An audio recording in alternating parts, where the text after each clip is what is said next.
านมาแล้วยังมีหมู่บ้านน้อยๆแห่งหนึ่งอยู่กลางป่ามือหนึ่งมีเด็กน้อยกลุ่มหนึ่งที่พวกเขาออกไปใส่เบ็ด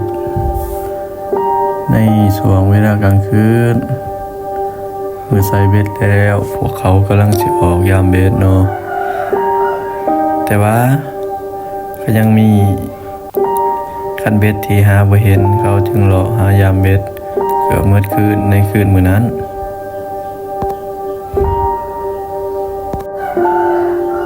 พ่อมอสิฮอดเที่ยงคืนพวกเขาจึงได้พากันนั่งพิงไพ่อยู่ใต้เทียงห่างหลังหนึ่งที่นี่เรื่องเราว่าเทียงห่างตัวนั้นมันจะมีคนตายเด็กหน่อยเจ็บท้องตายเนาะแต่ทั้งเด็กหน่อย4 คนบ่มีไผฮู้เขาจึงปฏิภากันนอนอยู่หันพอพยายามเบ็ดรอบสุดท้ายรอบ1 โมงพวกเขาก็เห็นเบ็ดคนอื่นที่บ่ทันได้กู้เต็มที่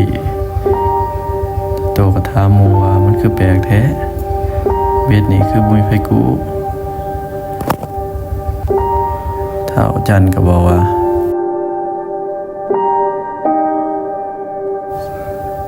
เฮาว่าเบ็ดจุ่มนี่สงสัยเขาลืมเขากู้บ่หมดหลังจากเขาทั้งสองทั้งสายามเบ็ดแล้วก็ย่างไปหาพวกที่ดังไพ่อยู่เที่ยงนั้นแล้วก็สิพากันนอนในเที่ยงเพราะว่ามื้ออื่นก็บ่อยากมาแล้วเนาะมันก็ไกลเติบแต่บ้านหาบ่ใส่เบ็ดมันก็ไกลเกิบ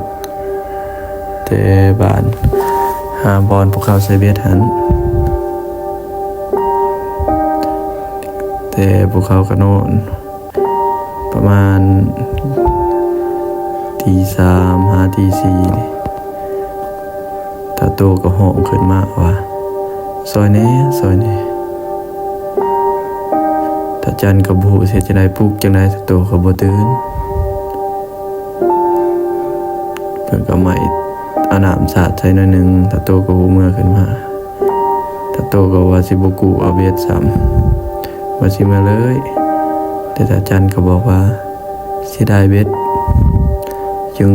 พากันไปกู้เบ็ดแล้วเขาก็พากันมานอนอยู่ในเถียงคนหูจักอีกใน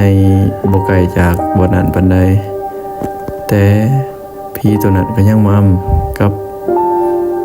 โตอีกบัดนี้หลังจากในคืนมื้อนั้นจึงบ่มีไผกล้าไปใส่เบ็ดในเขตนั้นอีกเลยตำนานเราว่าแถวนั้นมีคนตายบางเทื่อก็เด็กน้อยว่าผีมันเอาหลายคนเติบเลยอยู่พุ่นว่า